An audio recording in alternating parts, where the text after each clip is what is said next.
You're listening to Rise, a Christian birth podcast for encouragement, education, and biblical truth for birth without fear. I'm your host, Manna, childbirth educator, doula, and mom of three, here to help you rise above fear and prepare for a faith-filled birth.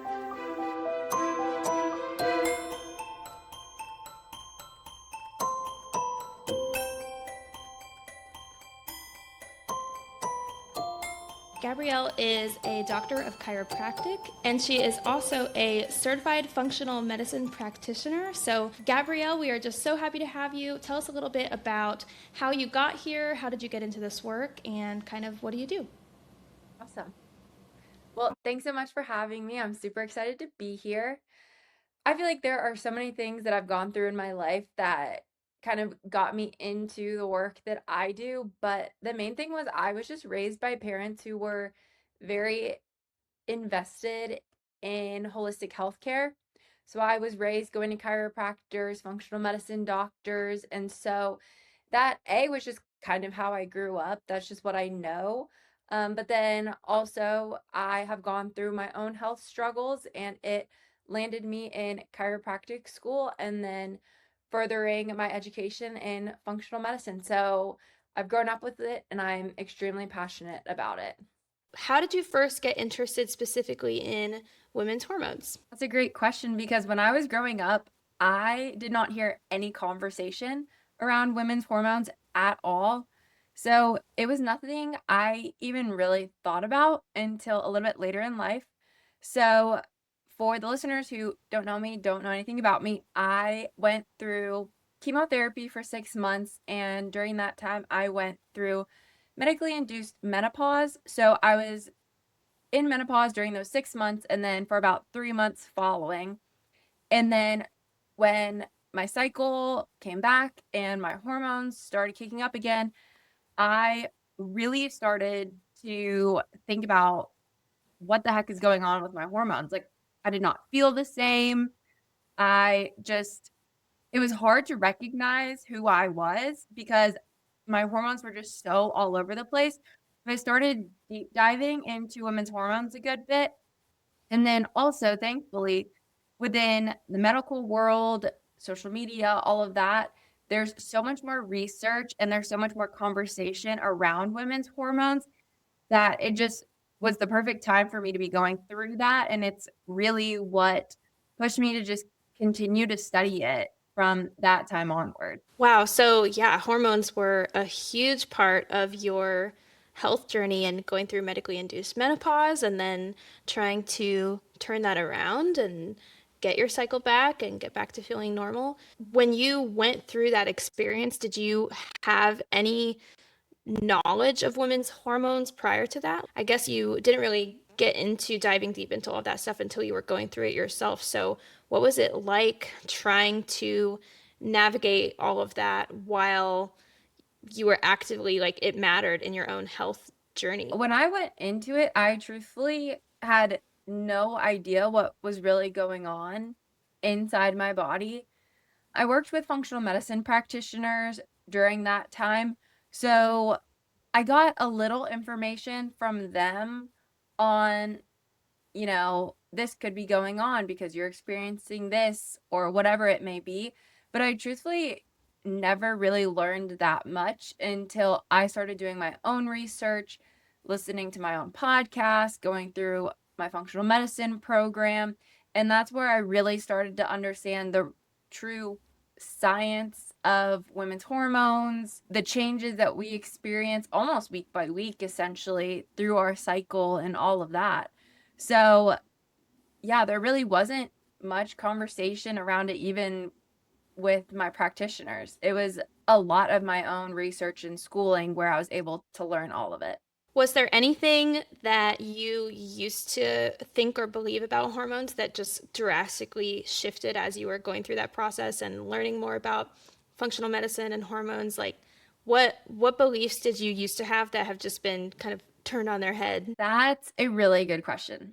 So, when I was growing up, and essentially up until I went through chemo and all that, in my mind, if I could avoid having a cycle, that would be great. I didn't think that my cycle pertained to my overall health at all. And I think that's still what some women believe as well, but that is so far from the truth. One of the books that I read as I was starting to get into hormones, it's called The Fifth Vital Sign, and it talks about a woman's cycle being a vital sign.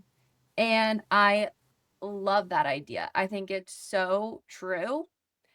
There's so much that we can learn about ourselves and our health just by kind of tuning into our body and noticing what changes occur and when throughout our cycle.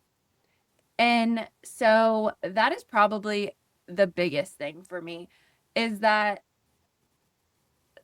our hormone health is also reflective of our overall health, and our cycle is not something that we should want to avoid or disconnect from. Wow. So, what are some connections that maybe most of us aren't making between things we're experiencing in our cycle and what might be, signs of a greater health issue? Yep. So the first one that I like to look at is basal body temperature, which you can measure with a thermometer when you first wake up in the morning. You can utilize a wearable device like an Oura ring, like I'm wearing here, or I believe you can also use Apple Watches. But ideally, especially during that luteal phase, so post ovulation, we really want our basal body temperature to be around the 98 range. We don't really want it to be lower than that. So that's one that's super important. Even men should be paying attention to their body temperature because it's reflective of, is our metabolism healthy? For women's, is our hormones healthy? So if you're experiencing hands and feet that are cold all the time, that can be related to different things, but some of it can be related to hormones and metabolism and all of that. And then a little bit more into it is paying attention to our cervical mucus changes throughout our cycle.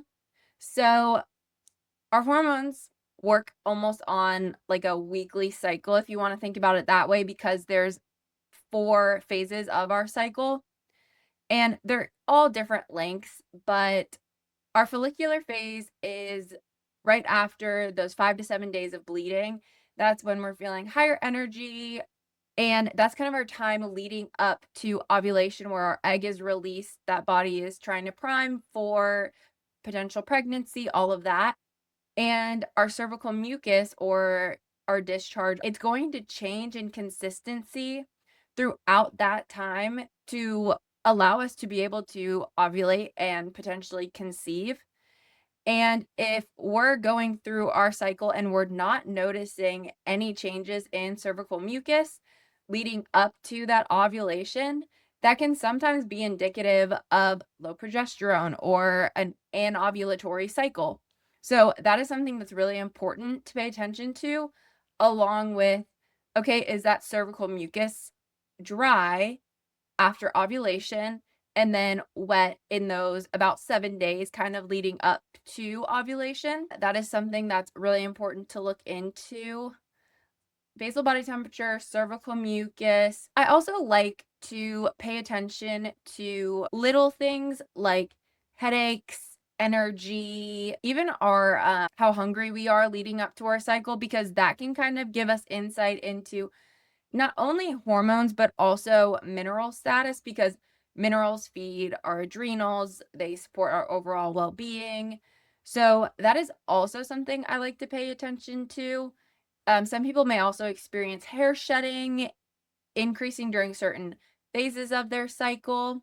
But overall, when we're looking at hormone health, cycle health, my favorite things to look at are the cervical mucus and the basal body temperature. So, if somebody is paying attention to those things and they notice, oh, my cervical mucus actually isn't changing in the expected ways, or my basal body temperature isn't lining up with optimal numbers, what's the first kind of step that they can take? So, where do they go from there to start figuring out what is the cause? What can they do about it? What are some practical steps? I don't ever tell people to start with supplements or HRT or anything like that. There's 3 simple things I like to pay attention to when a person starts to notice that their hormones may not be seeming like they're in an optimal range or space, whatever you want to say. And the way that I like to simplify it is three S's. So sleep, stress, and sugar. And the sugar, I'm talking about blood sugar. So, first thing is sleep. It sounds so simple, but it is actually so important. So, women need a couple more hours of sleep than men. We function best sitting around that 8 to 10 hour range. And I know that can be difficult because so many women are working, so many women have children, and sometimes you just can't get that sleep.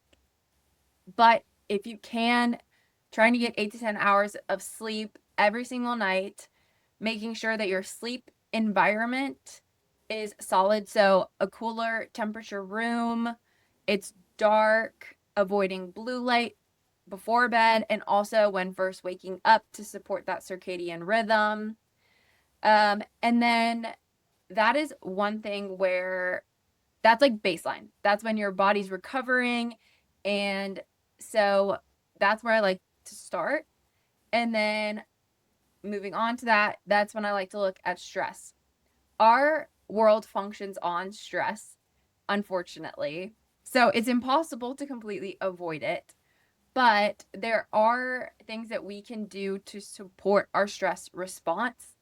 And so sleep impacts how we respond to stress. So that's one of them. I also like grounding techniques, whether that be meditation and yoga, prayer. But then also, if you kind of want to kill two birds with one stone, you can do some grounding outside during sunrise and sunset. So, not only is that going to be working on the stress response, but it's also going to be helping regulate that circadian rhythm to help our sleep. So, I love to do that. Along with that, a big thing I like to talk to women about is cycle syncing our workouts. And so our workouts or exercise routine can be perceived as stress on our body. And there's good stress and there's bad stress. If a workout is too intense for where a woman is in her cycle, it can be a bad stressor to the body per se. And so most importantly, just hone in with your body, see where your energy levels are at throughout the month. And if you want to break it down and simplify it, if you're not at a point where you're in tune with where you are in your cycle, so following the end of menstruation for about 7 days, that's when it's the perfect time to get out, do more high intensity workouts. So your weightlifting, your HIIT workouts, long runs, all of that. And then you're going to hit ovulation where you can continue to keep on those higher intensity workouts. But then once you kind of make that shift into that luteal phase, I'm sure so many people notice that shift in energy where you're feeling great and then all of a sudden it's hard to get out of bed. On those days, movement is so important for overall health, but doing a less intense form is great. So your Pilates, just going for walks, that's super important. So, just paying attention to how your body feels, where you're at in your cycle, and adjusting the intensity of the workout to fit where you are is great. And also paying attention to, okay, am I doing a workout that's leaving me feeling energized after? That means that's a great workout for where you are, what you're doing, fits your cycle, all of that. But if you're leaving a workout feeling depleted and drained, then that may be too high of an intensity workout for where you're at in your cycle. And also, I just want to emphasize that if you are a woman who is not cycling and you're working on getting a cycle back, cutting out high intensity workouts and only being able to go on short walks here and there is perfect. There's nothing wrong with that. There's no shame in that. Having a cycle is so much more important than getting out and lifting the heaviest weights there are all month long. So that is so important as well. And then the last thing is sugar, as in blood sugar. And so with blood sugar, if we have blood sugar that's spiking and crashing and spiking and crashing, that's a perceived stressor on the body. So it's going to be spiking our cortisol, which then our body is not going to produce estrogen and progesterone and have that good balance when our cortisol is all over the place. So, some important things are I'm not a big fan of fasting, especially if it's over that 12-hour overnight range. Women do best eating within 60 to 90 minutes of rising. So that's super important. We want our meals to have protein, fat, and carbs. I like to have women focus on eating their protein and fat before their carbs, just to also help prevent any blood sugar spikes. Eating snacks if necessary, again, focusing on protein and fat is very important. But we want to make sure 3 meals a day minimally, that they are well rounded. And if you're someone who likes to walk and that's something you enjoy doing, have the time to do, a quick 10-minute walk after meals to prevent blood sugar spikes is also a really great idea. So, just little habit changes here and there make such a big difference when you're looking at hormone health. So many just practical, simple to implement tips. Thank you for sharing all of those. How would you say that all of that advice translates to women who are currently pregnant? I know a lot of it is going to still be very relevant, like keeping your blood sugar balanced as much as you can throughout the day. Is there specific advice you would give for currently pregnant women or even postpartum? Yeah, that's a great question. So, again, that sleep, that stress, and that blood sugar is so important for pregnant moms and those postpartum. But I almost feel like it's even more important. I'll start with pregnant moms first and then kind of get into postpartum. But pregnant moms, you are feeding yourself and a baby. So, first of all, if you are hungry, eat. You are supporting not only yourself, but also your child. There is no shame in gaining weight throughout your pregnancy. That is weight that is serving your body and your baby. So, that is the first thing that I like to mention to moms. Secondly, being a chiropractor, I have a lot of focus on nervous system health and regulation and all of that. And nervous system health gets passed from mom to baby during pregnancy. So, if mom is not able to keep her stress low or on the lower end during pregnancy, some of that does get passed to baby. So, prioritizing self care, even if that's just going on a drive and grabbing your favorite matcha or chai latte, whatever you want to do, if it's taking a bath and reading, whatever it is that makes you feel relaxed and rejuvenated and is not just doom scrolling on your phone, make sure you're doing that because not only does your nervous system require that, but also your baby. That is so important. And then lastly, with blood sugar, it can be difficult because so many moms, when they're pregnant, they're craving ice cream or cookies, whatever it may be. And that's wonderful and great. The body craves things for a reason. We just want to make sure that we're keeping blood sugar stable so that mom is not only protecting her hormones and those changes that are going on, but it's also not a perceived stressor on the body either. So if you're having ice cream and that's what you're craving, great. Let's just have some protein beforehand, or let's go for a short walk after. So just little things, and then also just adequate rest. I know all the pregnant moms out there have gone through that time period where they're just exhausted all the time, which makes sense because your body is literally growing a human being. And so lean into that, rest as much as you can, get as much sleep as you can, because again, it's not just sleep for yourself and your hormones, it's also sleep for baby and baby developing within you. And then moving on to postpartum, if you are postpartum and you are breastfeeding, you are going to need more calories than you would if you were not breastfeeding. And so, again, moms, continue to focus on feeding yourself and feeding yourself well. I know there's so much that I see pushed on social media about bouncing back after having a baby and getting to that pre-baby weight, but I think that we need to view pregnancy in a much gentler light. We need to acknowledge the amount of work that went into growing a baby, having going through the birthing process and everything that comes afterwards. Like, it is a miracle and it is hard work. It is hard work. Moms are superheroes. So, do not be afraid to eat, and the weight loss will come eventually, but that should not be a main focus. You are a mom with a beautiful new baby.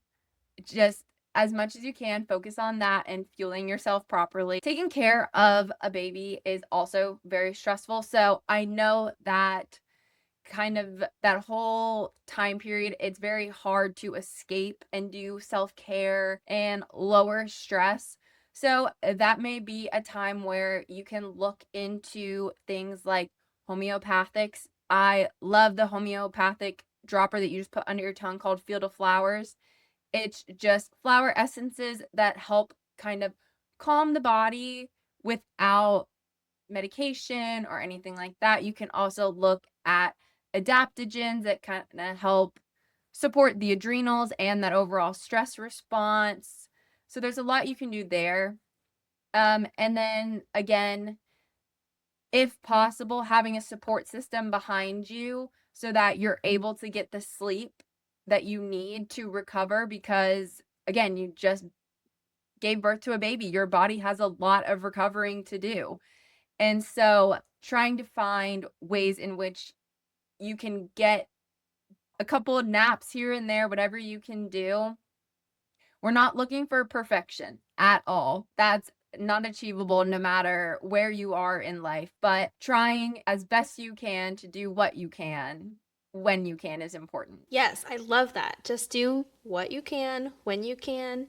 Every effort counts. Like every time that you make a right decision in the moment, that's a win. That's a small victory. And like of course you're not going to get it right every single time. But every move that you make to try to optimize your health and optimize your hormones is a benefit to you and a benefit to your baby. So, I love that. Could you speak a little bit about specifically thyroid issues? Because this is something that, as a doula, I'm seeing come up quite a bit. And oftentimes, my clients who are told that they have thyroid issues aren't really given much more information, and they're not really told what they can do about it. Do you have advice for how they can work on thyroid issues? What does that actually mean? Why is it important to be paying attention to your thyroid? Yeah, I ironically have seen a lot of patients recently who have been dealing with thyroid issues, whether that be true autoimmune or just the hormones are not within normal ranges, whatever it may be. And so luckily it's something I've looked into a good bit. And there's a couple of things that really impact the thyroid. And this sounds really taboo, and I know a lot of people are tired of hearing about it, but stress really is such a big factor into thyroid issues, female hormone issues, all of that. Because so when we talk about stress, we're talking about the HPA axis or your hypothalamus, pituitary, adrenals. There's also the hypothalamus, pituitary, and then their effect on the ovaries and that endocrine system. So the hypothalamus is the start, and then we have our pituitary and our thyroid. And when those are getting overloaded with signals from cortisol, they are going to lower the amount of thyroid hormone or female hormones that they're producing. And so that is a basis. Rhonda Nelson is a wonderful doctor who has a podcast, and she talks a lot about female hormones.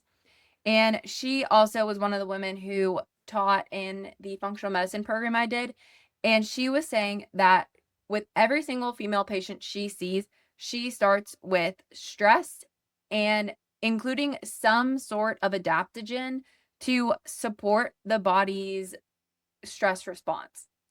And when I say adaptogens, I mean, I'm sure a lot of people have heard of ashwagandha. That's one of them. But then we can also look at some other adaptogens like rhodiola, licorice, Schisandra. There's so many different things we can look at to help the body handle stress better. And so that is the number one thing. And kind of going into that, gut health also plays a really big part in not only thyroid hormones, but also the female hormones. So, if you're someone who really struggles with your digestion, like you're not having bowel movements every single day, you notice bloating after meals, things of that nature, that's definitely something to dive into. And when we're not having daily bowel movements, we aren't flushing out those hormones. So we can find that a lot of women get estrogen being recycled. We've got toxins being recycled in the body. And it really takes a toll and prevents the liver from being able to process the female hormones, but also convert the thyroid hormones. So again, just stress, bowel movements every single day. Those are very important. Um, for thyroid, another thing is sleep. Just like with female hormones, we need to make sure that we are getting enough rest to be able to cycle out the toxins, make sure our cortisol isn't too high to allow our body to make and convert the thyroid hormones. But if you're someone who is noticing thyroid issues, make sure you're not just blindly throwing iodine into the body. Iodine can be a great supplement, but a lot of patients with our autoimmune, like Hashimoto's, don't respond well to iodine. So, focusing on lifestyle factors is very important. And then the other thing that I have seen a lot with my thyroid patients is food sensitivities. So, a lot of people who have thyroid issues tend to react, whether that be to gluten, dairy, oats, corn. Those are really common triggers, and that inflammation is going to affect that thyroid. And when the thyroid is inflamed, it's not going to be producing those hormones like it should.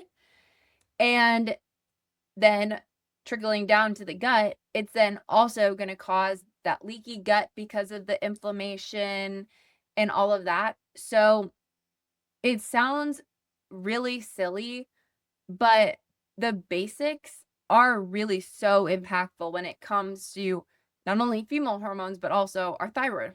It's so interesting and kind of funny how I think a lot of times we want there to be a complicated answer.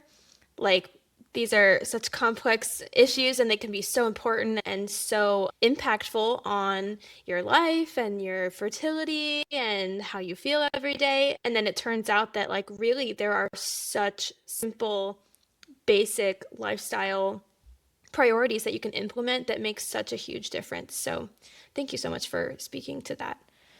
What are some other like common misconceptions that you feel like women have regarding their hormone health? I think the biggest misconception, and I am very passionate about this, is that women think that they can function like men.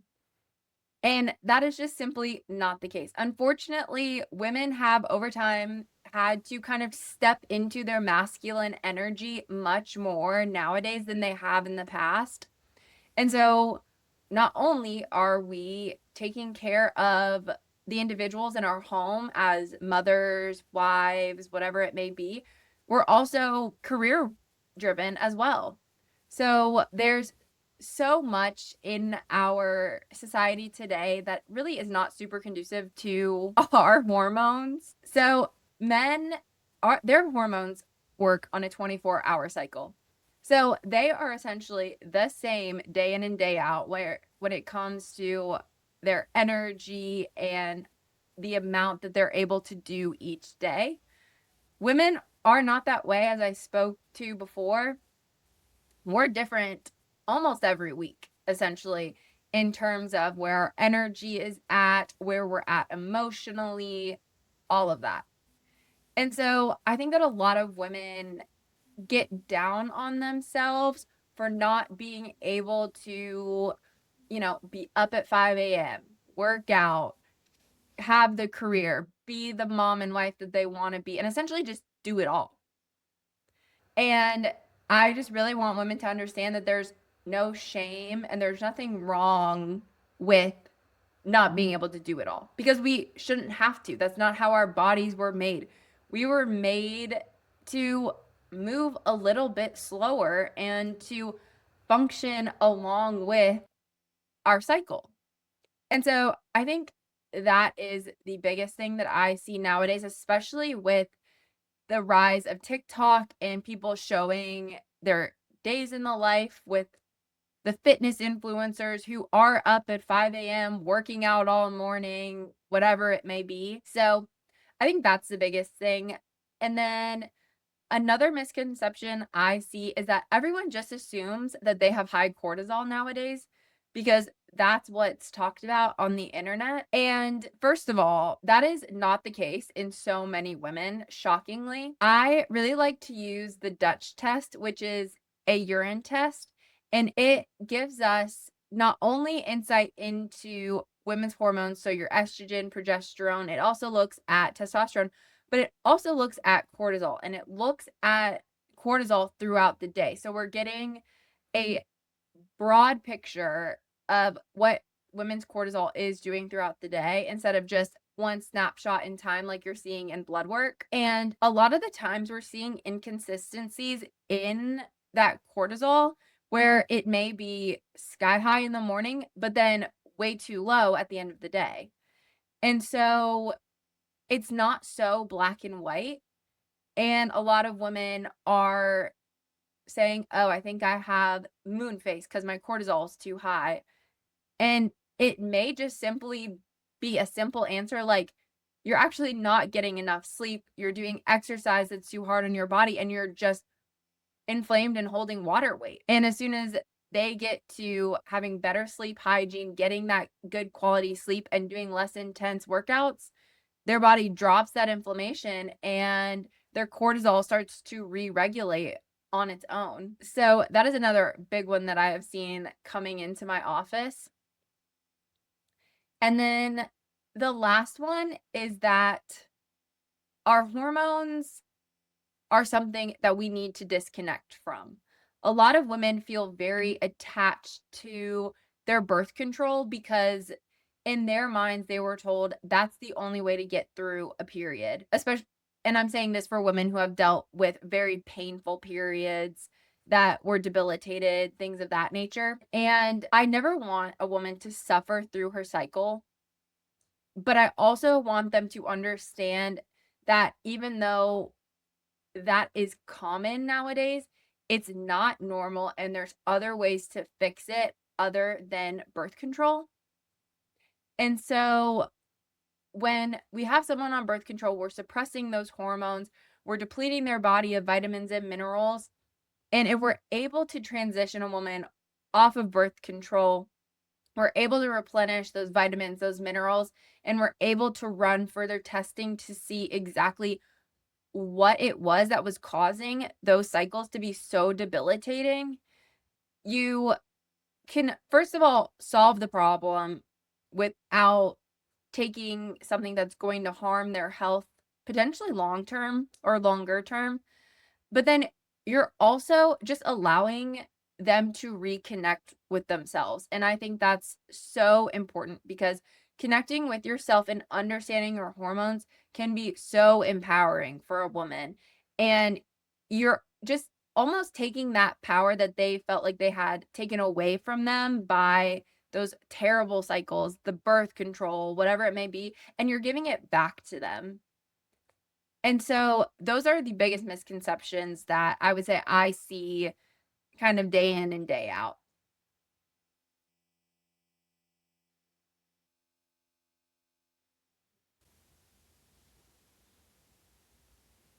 That makes a lot of sense. And that must be so cool to walk with women through that journey and see them go from that place of almost like their body was working against them, maybe like they might have felt at odds with their body and kind of at war with their cycle. And then to go from that to like now we're working with our body. We understand what's going on. We're supporting our hormones, we're supporting ourselves and kind of more aligned with how God designed us originally and how everything is supposed to be operating if it were operating optimally. So that's really cool. I want to go back to when you were talking about cortisol. You mentioned that sometimes you see women who have sky high cortisol in the morning, but then at the end of the day, their cortisol is actually too low.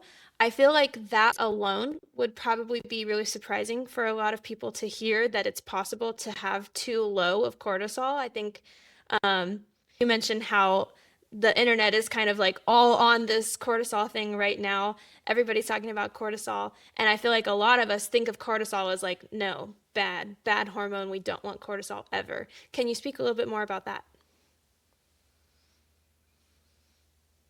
Yeah, that's a really good question. So, like you said, a lot of people seem to demonize cortisol, and that's understandable, but our body is designed to have a cortisol response throughout the day. So, our cortisol is supposed to naturally rise and fall, and there is a normal range or optimal range that we want everyone's cortisol to be in during those rise and falls. But the issue is when you're outside of that normal range, that's when it becomes a problem. And because of a people not getting enough sleep, the constant blue light exposure that we have, things of that nature, our cortisol response gets thrown off. And so this is why in women we can tend to see either they wake up and they struggle to get out of bed, they just feel like they have no energy, or they hit that midday slump. That's very common as well, is women talking about that 3 p.m. hour. They just feel like they need a nap and they just can't really get going after that. So, a lot of that we need to look at supporting the adrenals because they are what is secreting that cortisol. And if we are continuing to give them the minerals they need, they are going to be able to keep that cortisol production within that normal healthy range. So I don't know if you or any of the listeners have heard of it, but things like adrenal cocktails are a great way to get minerals in. And a lot of people tend to drink them around that like 1 to 3 range.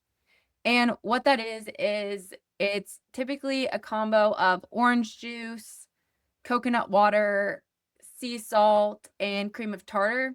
And so that's going to give you vitamin C, potassium, some other minerals that are going to replenish those adrenals and hopefully allow them to be supported and produce cortisol within those healthy ranges. Another thing, speaking on the cortisol spikes in the morning, a big thing a lot of people do is they sleep with their phone next to them or within the room, and they're using their phone as an alarm clock.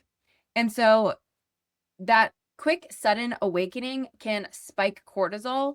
And so I love that a lot of women and men are transitioning to using something like a Hatch alarm clock, where not only is it going to give that sunrise effect to allow us to gradually wake up, it's also going to use noises that gradually increase in volume. So it's not startling us awake and spiking that cortisol right off the bat. And then just ensuring that we're not going on our phones at the end of the day and in the beginning of the day because A, that sudden exposure to so much information at one time spikes cortisol. And so that was not how we were made to function. So avoiding that. And then also that's going to help support that circadian rhythm. And when that's in a solid place, it's also going to help support that natural ebb and flow of our cortisol throughout the day. Wow, that's so cool. If you had to pick just one thing, like if you wanted listeners to come away from this episode and they just heard you say one thing, what would it be? I don't know if I can even put it in one thing, but I think the most important thing I want the listeners to take away from this episode is keep it simple. Focus on the controllables. Do not overwhelm yourself with everything you see on social media. Don't focus on trying to be perfect because that's a stressor as well on the body. Just keep it simple. Focus on your sleep and your nutrition. And like, because that's where a practitioner will start as well, that's taking care of your health. They're going to start with the basics as well, hopefully. And then if you feel like you're doing everything right and you're still struggling, that's when you can kind of look into maybe working with a healthcare professional that's going to do a bit more testing to find out more specifics. But keep it simple, start with the basics, and go from there. Awesome. How can somebody reach out to you if they are interested in moving forward with kind of taking a deeper look at those things? So I am a practitioner in Woodstock, Georgia. So if you are in the state, I work at Alliance Spine and Physical Medicine. I am happy to do a free phone consult. I always like to start there, just kind of figure out what's going on, see if they've had baseline testing done, whatever it may be. But so you can find me at Alliance Spine and Physical Medicine. My social media is Dr. dot Gabrielle Wesemeyer. And hopefully you can find my information typed out because my name is difficult to spell. So, but yes, you can find me on Instagram at that handle. I'm also on TikTok under that same handle. I respond to Instagram DMs, TikTok DMs. You can call my office. So there's a lot of ways to reach me. Awesome. Yeah, I'll put your links in the show notes too so that everyone can have access to all of your stuff. Thank you so much, Gabrielle. It was such a pleasure to have you on. I feel like this was such an informative look at female hormonal health, and hopefully we'll have you on again because I know you have a lot of expertise in a lot of other areas as well. Thank you so much for having me. It was so fun. And hopefully, you and all your listeners learned something new today and some new practices to support your hormones.